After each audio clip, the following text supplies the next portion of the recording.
Conor, I'll give you credit where credit is due. First things first, you're the first athlete I've ever interviewed that is dressed better than me. I just want that on the record, okay? So congratulations on that. But I gotta ask you this question. Some people believe that you're not as dangerous as you used to be. Yeah, well, they don't feel that way. Okay, because you know, every time I sit in an interview, it's, oh, why are you here? You've too much money, you're too successful, you've done it all, blah, blah, blah. But there's a lot more left in me. I'm still very young, I'm very fresh in the game, and I'm a dangerous man, Stephen. I'm the most dangerous of them all. You know what I mean? I have 19 knockouts in my mixed martial arts career. Saturday night, I will get my 20th. It'll be my 12th UFC main event. Only 32 years of age, fresh as anything, I'm ready to go. So I'm gonna prove how dangerous I am, because trust me, in the mindset I'm in, I'm really, really dangerous. This man is not, it's not going to be pretty what's going to happen to this man in here. Let's rewind the clock to the press conferences leading up to the sequel between you and Dustin Poirier. People looked at you and said, you were incredibly nice. You were nicer than anybody had ever seen Conor McGregor be towards an opponent. Why was that? You know, I feel almost pity for some people in the game, to be honest. I had a little bit of pity for Dustin. You know, he's been around many years. You know, it's not a pretty game for a lot of people in this business. And I just came back and, you know, wanted to be respectful and, you know, give the dues, and, you know, that this time, you know, it wasn't reciprocated. It was shady. It's not that I didn't know about it. It's not that I didn't know the intentions, but now the intentions are clear, and I'm going to punish him for that. How was it shady? What did he do that made you just say it was shady? Just a few things, you know, just a few things. You're on national television. Tell us how. What are those? It's been noted throughout the build-up with certain things, with certain discussions we've had, and just shady behavior. I'm not in the business of explaining any of it, but no, the man is going to pay for it. When they look at you and they saw a guy, that's the excuse in terms of Dustin Poirier, nice guy, you felt bad for him, et cetera, et cetera. They're looking at you and they're saying, maybe you were a nice guy because, again, you're thinking about all that you Stephen, I am a nice guy. Stop the cap. Stop the cap right now. Stop the cap.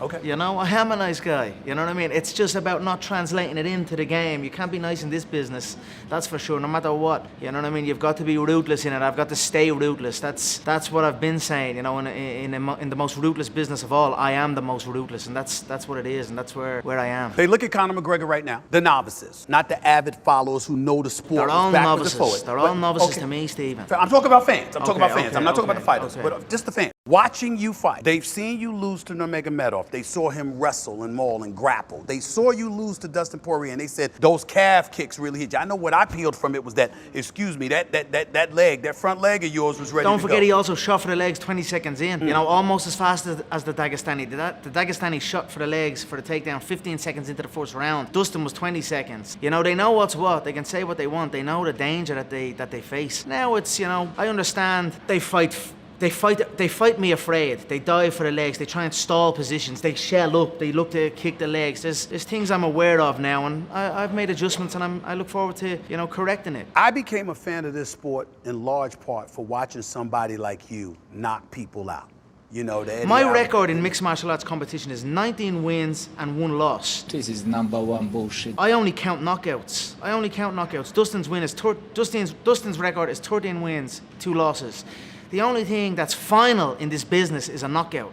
All the decisions, the taps, all that shit means nothing to me. I'm coming to take a man's head off, and that's it. You know what I mean?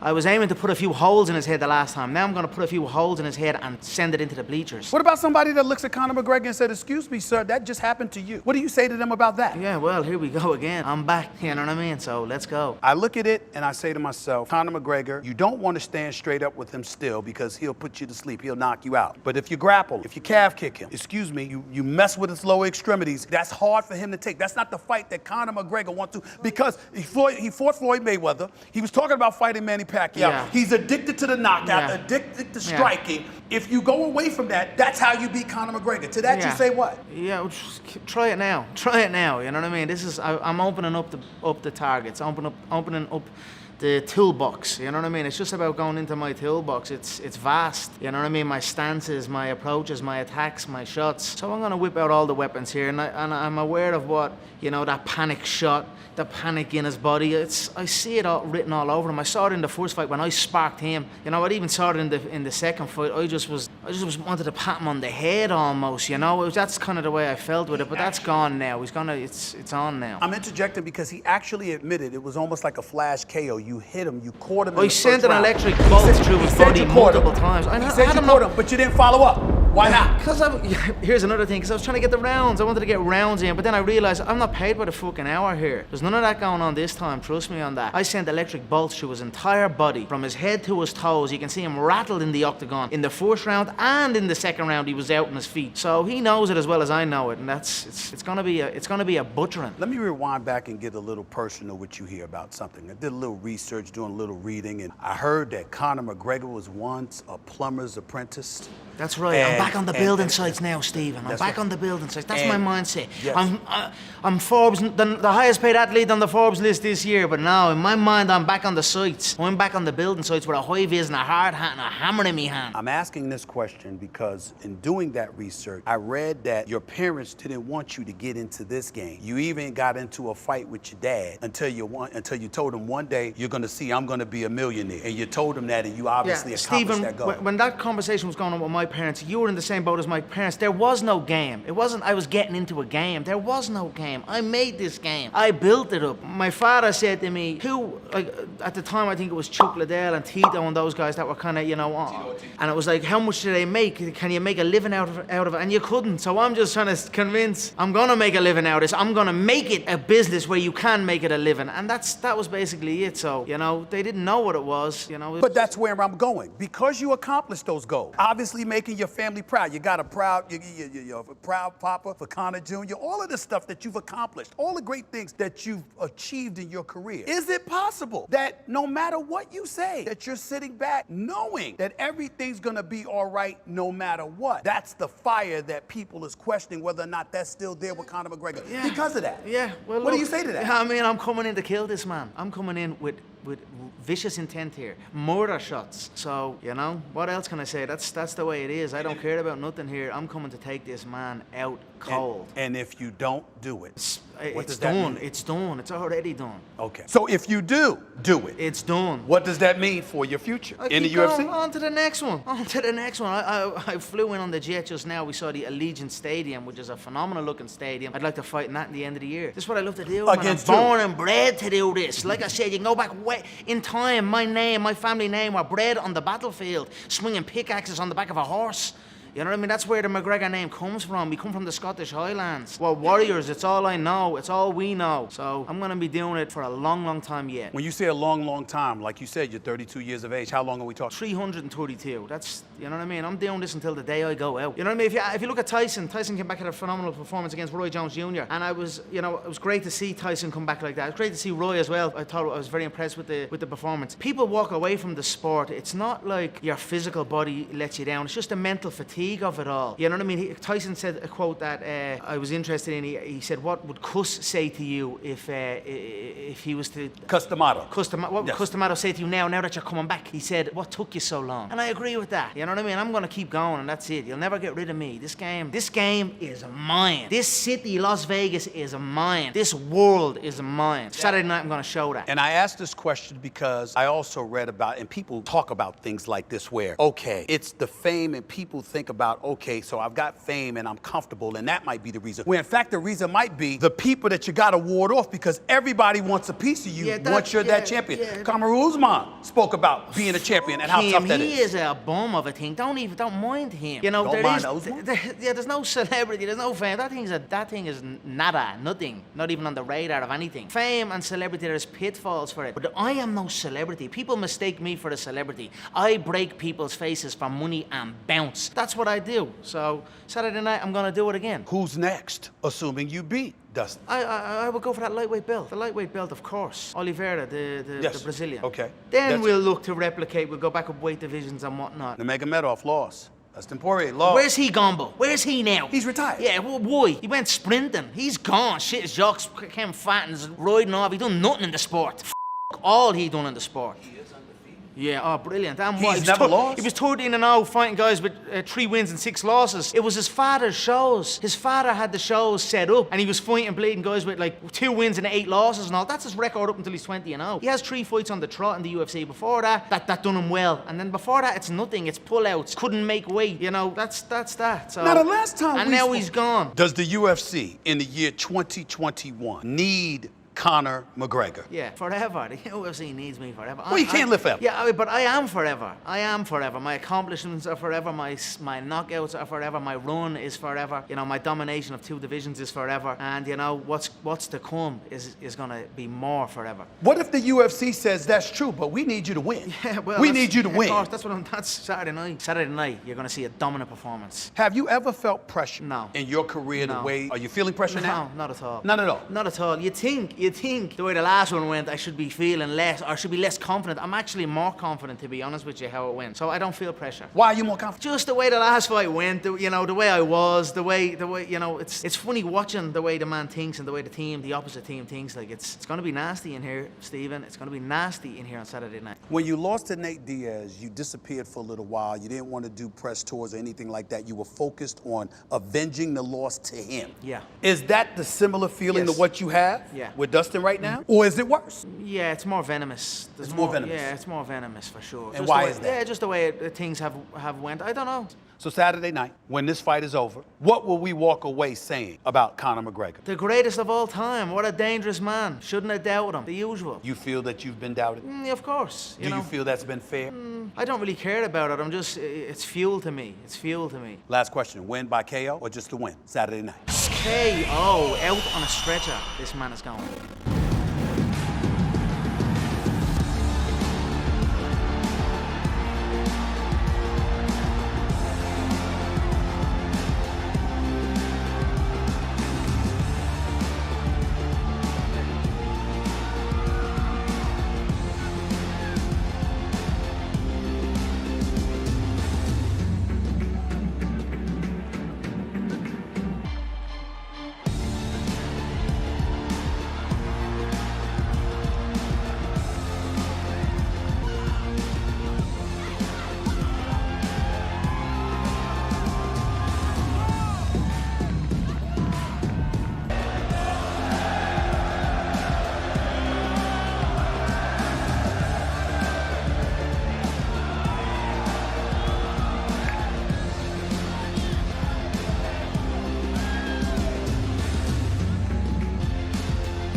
Question for Conor, right here. You walked out, you posed for the crowd, it seems like you pulled some of Dustin's hot sauce out and poured it and threw it at him. Why did you feel the need to pour out his hot sauce? It's garbage. Don't have that garbage up on my bleeding stage. Where's the proper 12, the real sauce? The real Irish hot sauce. I got a nice bottle of Redbreast 21 sitting at the house after I whipped that ass. And Dustin, in the cage after that last one, I mean, you know, you were still in the cage and you were already saying trilogy. We got to do this again. We got to do this again. Obviously, it's a huge money fight, but at that moment, when you're still in there, what's going through your head? Is it, this is going to be the biggest paycheck I'll ever cash, or was there something else about it? I knew this was next. Like, as soon as I got to my hotel room that night, I knew this was next. I've kind of been preparing for this fight since that fight ended. Yeah. And all the discussion, I know you've heard it. Low kicks, calf kicks, low kicks, calf kicks. When you hear that, do you say, well, yeah, I executed perfectly, or do you say, why are people not giving me credit for everything else I did in that fight? You know, the calf kicks led to shots that hands that opened up shots, but that's MMA. There's a lot of different moving parts.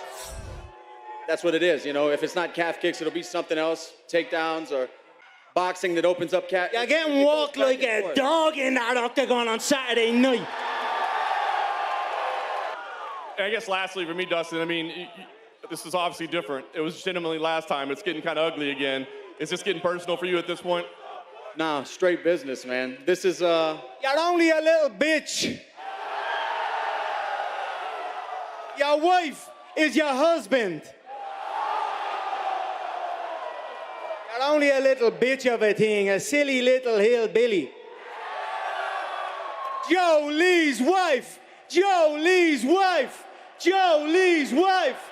Joe Lee's wife. You little bitch of a thing. you used to be a lot better than that, man. The trash talk was a lot better than that. Fucking weak. Conor, I want to ask you to say, Conor, throughout your career, when something has gone wrong, you've always evaluated it spot on and made the corrections.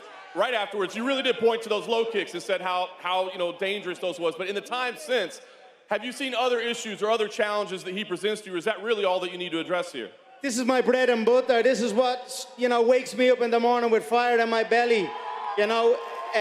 Errors to correct, tactics to prepare for. So I've had a great camp, a great focus on the throwing opponent, dick on the kicks this skills. What? Throwing dick kicks this time. Yeah, shut your mouth, you little fool. I'm gonna dance on your head. This is really the first time you've been in the same room with Dustin since Fight Island. Has seeing him in person now, after all the back and forth on social media, I think he looks rough, to be honest. I look like the weight cut is getting to him. And, you know, I can see it in his eyes. There's stress in his eyes, a lack of sleep. You can see it. It's coming for him on Saturday night, and he knows it, and I know, and I'm gonna love doing it. Dustin, same question. Is finally seeing Conor in person after all the back and forth on social media, has it elicited any more emotions, or is it still just business as usual? No, it's just business. I see a man here. I see a corpse. That needs to get crazy. I see a dead body. Hey, this question for Conor.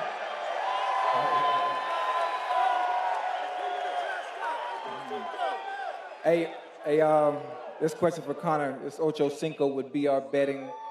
A quick question. Myself and the entire BR Betting family, we rocking with you Saturday night, and I want to hear from your mouth. Are you a lock? I'm a lock, a cert. I'm gonna kill this man. Conor, when people think about you, they think about the guy who apologized to absolutely nobody. Is that guy here today, and will he be here on Saturday? An evolution of that guy. I'm better than that man, you know what I mean? I'm at the evolve, and I feel I'm at the coming full circle, and I look forward to showing it on Saturday night. Dustin. That night was the single greatest performance in UFC history, widely regarded. The night I won the second world title in Madison Square Garden. This performance on Saturday night, I'm gonna top it. And Dustin, question for you. Winning this trilogy, would it be more meaningful than winning the interim lightweight strap at UFC 236 against Max Holloway? It'll be, I think, bigger for the hype. Don't contradict yourself, Dustin, because the last time we were up here, you were giving it all the large ones, saying, oh, the title means everything. Yeah, here you are up for the bread and the butter, you little fake cunt. First question for Conor. Conor, they say that game recognizes game. When you look at Dustin, does he feel like he's on your level? Do you recognize him as a champ? No, he's not in the same stratosphere as me. The man looks disgraceful up here. He looks frail. He looks frail at this weight now. I'm telling you, his head, his body, his frame, his eyes, that weight cut is getting to him. I'm on weight ready to go. There'll be no 155. There'll be nothing free given here. Everything's getting took here. Second question for Dustin. You entered the UFC as a young fighter. Now you're a wise businessman. What's that journey been like for you to be entering the fight game, but now in the business game?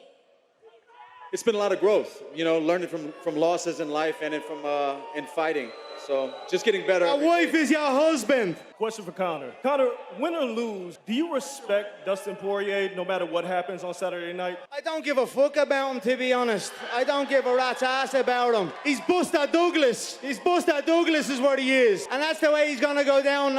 He's going to be known for that. It was a fluke win, and I'm going to correct it on Saturday night. Dustin, the same question for you. Because do you respect him as a fighter despite all of the antics? I'm so fucking freaked out that these two are going to move either way. I can't even... He's not going to do I can't even nothing. pay attention to this fight. Just keep sketch on me, because that little fool will do nothing. I'm going to slap you up if you come near me. Conor, question for you.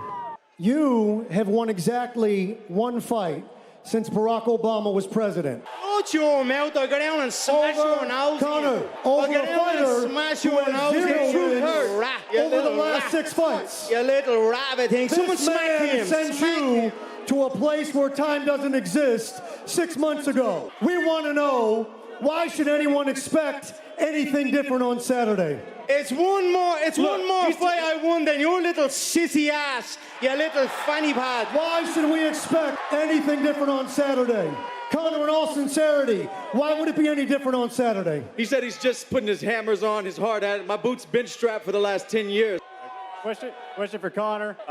Despite your feelings towards Dustin, Habib, and Nate, do you still think it's important to have a strong rival to, help you get better and establish legacy? Yeah, fuck the whole roster. Fuck the entire roster. I see the way it is. You try and be nice to them. You try and help them out of pity. But fuck them all now. It is what it is, and that's it. I'm coming for all of them. Since being over at AT&T, you and Mike Brown really have developed a solid relationship. How much do you credit him for becoming becoming the fighter that you are today? He's helped out a lot in my growth and my, my evolution as a mixed martial artist, combining everything, my kickboxing with my wrestling, my jiu-jitsu. He's a great guy to have in your corner. And last thing for me, for Conor. Louisiana wasn't good enough for you, was it? You left Louisiana. It wasn't up to scratch to get you the way you needed to be, was it? Why are you guys reaching out to people in the boxing world that I know, trying to bring in boxing expertise? Shut your mouth. Why are you guys reaching out to my friends to bring into camp? What? I reached out to no one, you thick. I played and sparked Paulie Malignaggi and sparring in the lead up to Fight Floyd, one of the better boxers on this fucking planet, you stupid tosspot. We never rang anyone to ask anyone for any bleeding info on you, you dope. And we both did the same to you. And finally, Conor, I've watched all your interviews this week. It seems like you've been hesitant to give the official Mystic Mac prediction for this one. Can you go on record right now? Oh, I said I'm going to take him out in a stretcher. He's going out in a stretcher in this fight. What round, sir? You'll pay to see that.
Final in this business is a knockout. All the other decisions, the taps, all that shit means nothing to me. I'm coming to take a man's head off.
Win by KO or just to win Saturday night? KO, out on a stretcher, this man is going. Oh, I said I'm going to take him out in a stretcher. He's going out in a stretcher in this fight.